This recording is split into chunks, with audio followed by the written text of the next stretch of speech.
Countdown to Eternity starts now. Well, hello, my dear brothers and sisters. We want to welcome you to another episode of Countdown to Eternity. And oh my goodness, we have an episode planned for you. This one is going to be substantial. We want you to hold on to the seat of your pants because we're going to address an issue that a lot of people seem to not want to be addressing. It is the elephant in the room, and by the elephant in the room, I'm not talking about me. We are talking about a major issue regarding the subject of Islam and why it's important we have this conversation.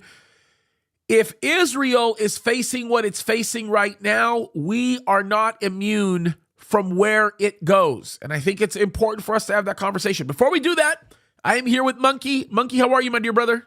I'm just doing fine, man. I'm excited to be here and just to get talking about all the stuff that's going on around the world, because to your point, it is definitely going to be affecting us in probably the short term. Yeah, look, I have to tell you this. It is absolutely amazing when you stop for one moment to contemplate the brevity of what is actually happening in the moment.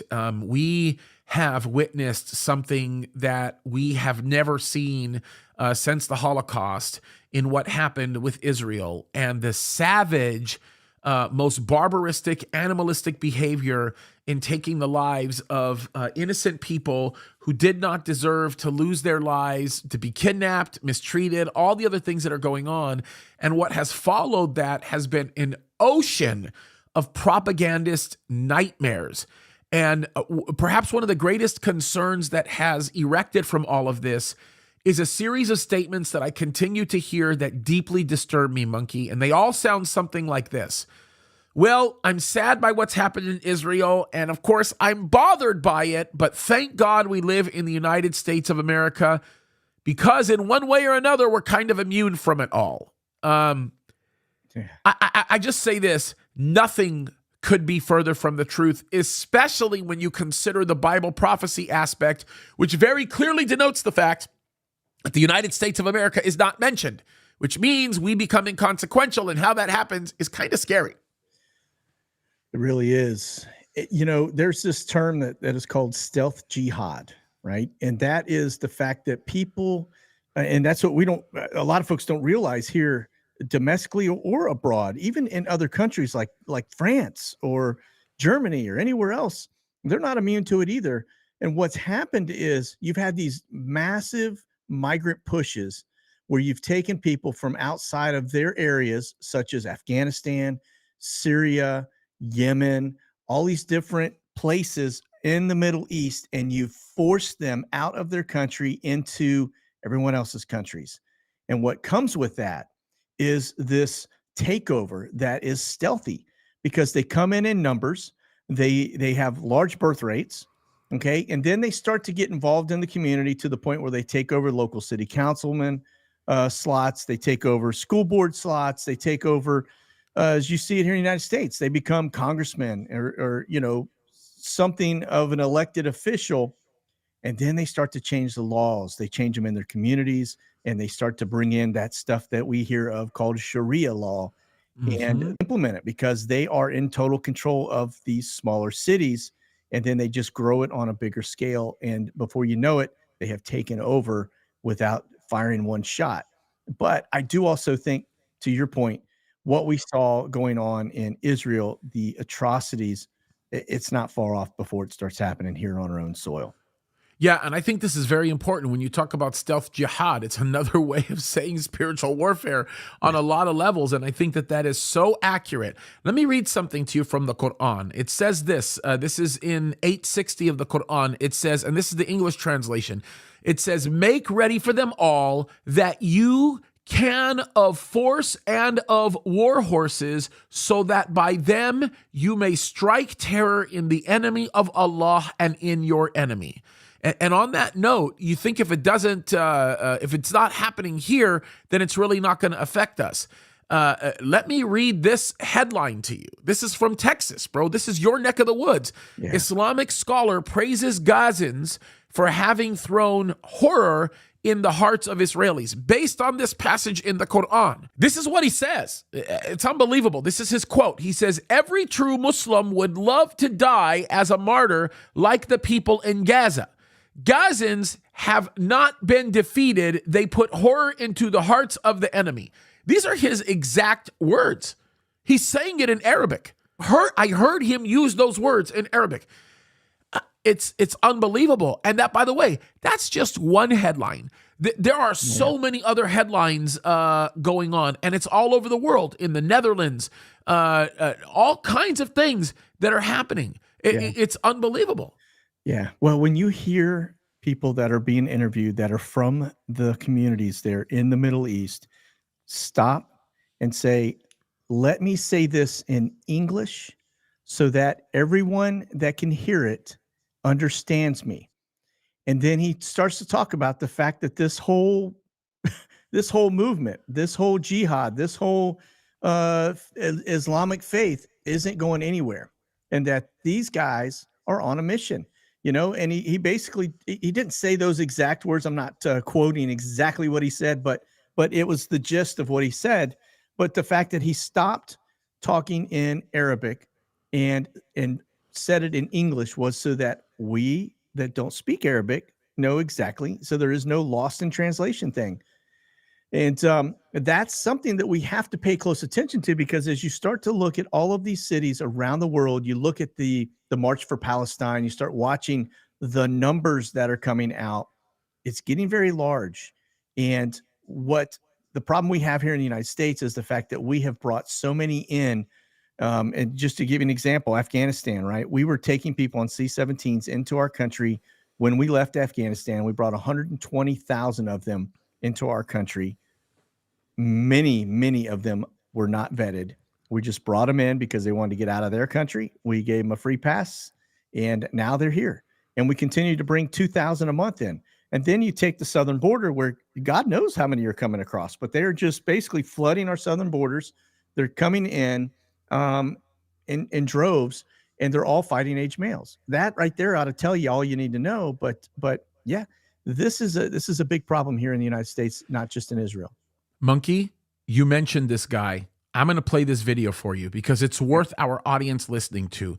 The man you are talking about, believe it or not, is the Emirates foreign minister. He's the minister of foreign affairs. And what he says here is staggering. It's funny that you said this. I just realized I have to find this while you were talking to show this to people, because this is absolutely astounding. Take a listen to what he says. أنت تتحمل مسؤوليتها. And let me say this in English so you can understand what I'm saying. I have translation. No, I know you have translation, but I just want to make sure you get it right. There will come a day that we will see far more radical extremists and terrorists coming out of Europe because of the lack of decision-making, trying to be politically correct, or assuming that they know the Middle East and they know Islam and they know the others far better than we do. And I'm sorry, but that's pure ignorance. That's what I was saying. He put it in English so that there was no a mistranslation. And that's the thing that we have to all remember. You say, okay, well, listen, there's only, and this is what the number that I've heard, there's only 15% of extremists in Islam, right? That only 15% of them are bad people that really are to the extreme in terms of wanting to commit jihad around the world. But you go look at the number, there's 2 billion of them on the planet. So you take 15% of 2 billion people, that's a large number. That'd be 300 million, bro. That's a very large number. And you see what happens when you take 2,000, 3,000 people and you stack them up against a building like an embassy. And you see what happens in Benghazi when you take a few hundred people that are extremists and watch what they do to that area. Now you imagine taking 10,000, 20,000, or up, and putting them in front of the White House where that ends and where it goes. It's a bad situation, and we're letting them in our country. How about 19 men with 4 different airplanes, and of course Yeah. with a little help. Yeah, it's We'll like- leave that alone. A little radio controlled help, but Yeah. you think about that. It's staggering. I mean, how many from Hamas? Yeah. Right? Did it take to change the face of the world with what happened on October 7th? Yeah. Imagine what happens when you take 20, 30,000 of them in one geographic location. It's going to be bad. And they've already said they're going to do it. That's the whole thing. We're all just kind of sitting on the edge of our seats here in the United States, watching and waiting. Like, okay, the FBI has already come out. The DOJ has come out. The Homeland Security has come out. Every one of them have said, we are on a whole nother level in terms of the chatter that is being, caught around the world and around the United States right now as it relates to terrorism. We are watching it more and more and more. I mean, even some of the stories that are coming out of France, he talked about what's going on, right? Yeah. Man, it's just amazing, right? Look at some of these titles. Hamas supporters paint Palestinian flag and free Palestine on monument to victims of World War I. This is in France. Yeah. Right? And the picture is terrible. You look at another one. This is also in France. Muslim invades Jewish woman's home, robs her, screams, dirty Jew, I'm going to kill you, Allahu Akbar. I mean, you look at that.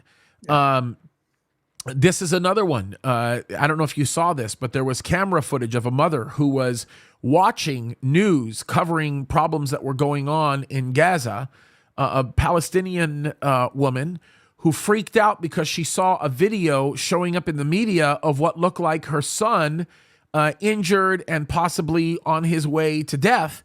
And she goes to the hospital because she recognizes where he is, the tent that he is being held, and she starts freaking out. And you would not believe it unless you could understand Arabic. If you could understand Arabic, it would blow your mind, because what he tells his mom, when she comes and panics and sees him there with the blood everywhere and so on and so forth, is he basically says, Mom, I'm fine. It's just for the camera. While one of his friends is unwrapping all of the costume, right, to make it to cause her to understand that these weren't real wounds and it was all done for the camera. That is the level of deception that's actually happening right now. Yeah. And when deception like that happens, you think for a second we're not going to be affected? Right? Yeah. And then you have Justin Trudeau basically condemning what he calls Islamophobia. Or how about the president of the United States appointing a whole group of people to fight Islamophobia? Yeah. Yeah. Or the United Nations that's taking over the internet so that they can stifle our voice and basically keep us from being able to have free speech. I mean, and yeah, it's endless. They don't want us to be able to speak out against this. I will tell you that I've got people on my staff that when we go to pull research for articles to figure out what we're going to talk about for shows and things like that, that they were trying to look up information on Hezbollah and on Hamas and things, what's the latest and what's going on out there in the world. And the actual and they use ChatGPT to pull and give them summaries of articles so they can scour through it quickly. And then they do further research based on that. But they were finding that ChatGPT would not say anything bad about Hamas or Hezbollah. And if you said, well, what's the number one threat of terrorism in the United States, and waiting to see one of those two names pop up, MAGA. Yeah, white supremacy. And I'm thinking, oh, okay. So yeah, everything is being manipulated and changed. I mean, you see pictures and images of kids standing over their supposed dead mother in rubble, all bloodied up, and it says, raise your hand if you're for Palestine or whatever. But then you count the fingers on the kid, and he's got 6 fingers, right? Yeah. And that's because it's being generated by AI, and AI it didn't catch it. We're seeing that more and more, where these images are being generated based on somebody putting the inputs in and coming out, and it's all propaganda, and it's igniting that side. Yeah, this is absolutely insane. Here's a story that'll open up your eyes a little bit. And you talk about how academia is being brainwashed. UCLA, this is the University of Los Angeles, right? It says this: frenzied pro-Hamas student mob beats Netanyahu piñata to chants of beat that blanking Jew.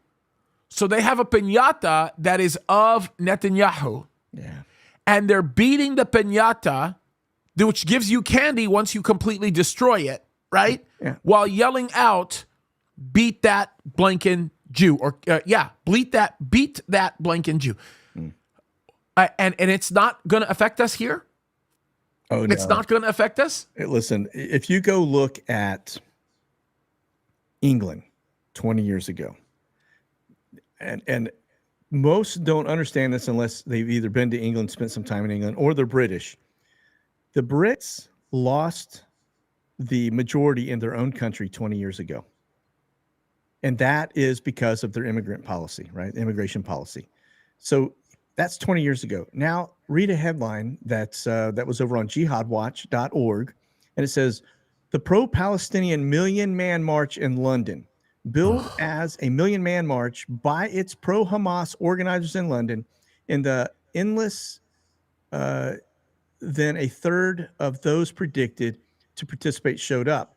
Those 300,000 marchers did make sure to avoid passing the, I don't know what the cenotaph is, but London police had demanded where I guess the poppy-bearing British citizens were visiting on this particular day of honor for an actual English holiday or something that they had there.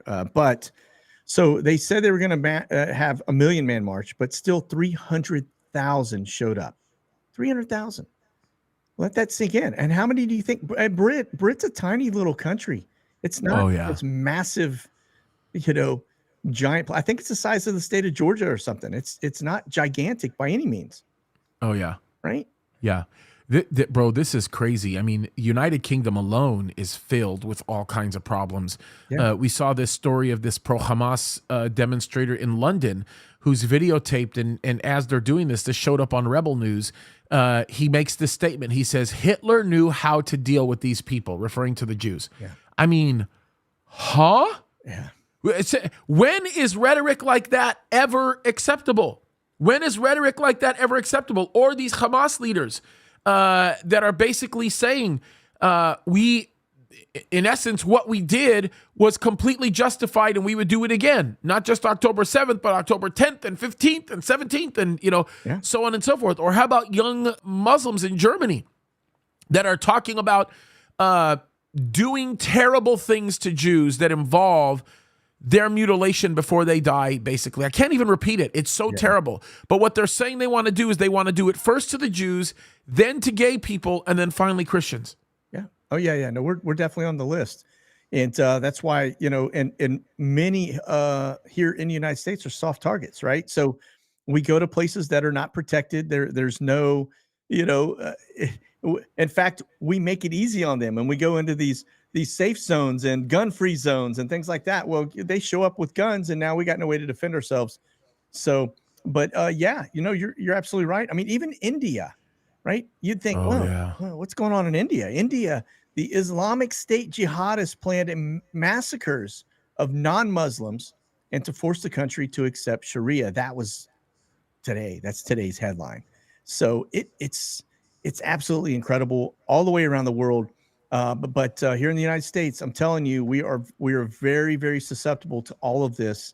And if you don't think that it could happen here, go look at New York, who has just said that they're going to start allowing the call to prayer in New York on Sundays, I believe it was. It starts off one day a week. It'll be 5 times a day, 7 days a week in no time at all.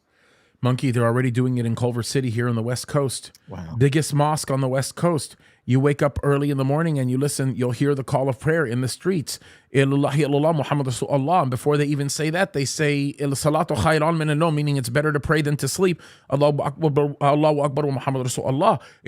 You hear it. It's the biggest mosque in Culver City. Yeah. You hear it. There's a massive population. Southern California alone. Look, you think you're the furthest away from any problems. You're on the west coast of the United States of America. It can't get any further than that. Yeah.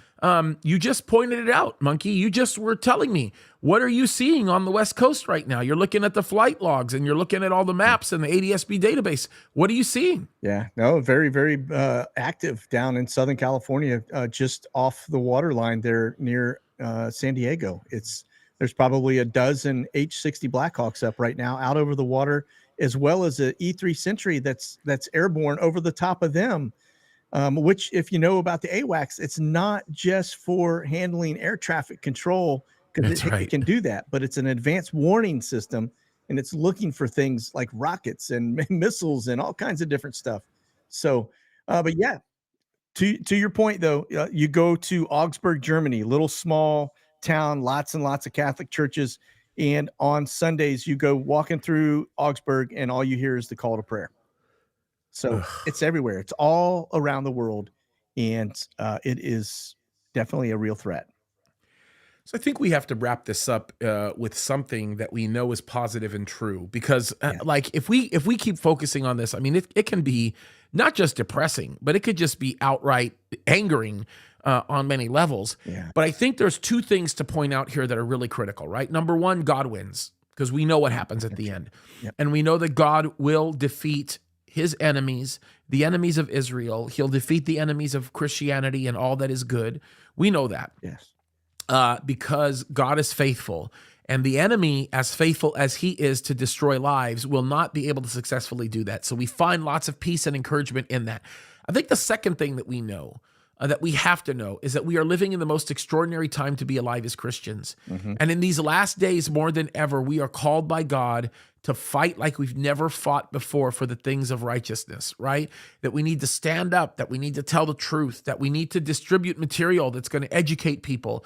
And there's so much to understand about this. Why? Because this fight that we are engaged in is very real. It's a spiritual battle, and it's a serious battle. It's not like a small one. It's a major battle. So, Monkey, with all that said, bro, I'm going to give you the last word. What do you, how do you take us home? Yeah, I would just say this, that remember, this is perfect context as to why we will not lose this battle no matter what. Okay. If you go to, let's see, John 10:28-30. Okay. It says, and I give unto them eternal life, and they shall never perish, neither shall any man pluck them out of my hand. My Father, which gave them to me, is greater than all, and no man is able to pluck them out of my Father's hands. I and my Father are one. And so that's Jesus basically saying that, listen, you belong to God, and there ain't nobody can change that. And there is nobody going to snatch you out of his hand, period. Amen, bro. I love that verse. That was a verse that my mom always used to quote me as a child, and it always encouraged me. And I can almost hear my mom's voice in you recording that to me. Man, what a blessing, bro. Listen, I cannot begin to thank you enough for those encouraging words. That kind of brings things back into perspective, because it's easy to lose sight and to get upset and bothered by the things that we're seeing. Yeah. But God is faithful, and he's good, and he already won. And folks, we hope you'll be encouraged by this. We hope that you'll know and understand that the problems that we're facing are very real, but God is bigger than those problems. So we love you guys. We certainly hope that you enjoyed listening to this as much as we've enjoyed making it. On behalf of Monkey, we just want to say that you are such a blessing to us as we approach a new year. My goodness, how exciting times are. Thanksgiving is around the corner. We want to say how thankful we are for you. We love you. May God richly bless you as we continue to count down to eternity. Thanks for joining us on this week's Countdown to Eternity. Follow Pastor James on YouTube and Rumble. You can also support MonkeyWorks on his website at monkeyworksus.com or subscribe to his YouTube channel. Countdown to Eternity is listener supported. Until next week, may the Lord bless you and keep you.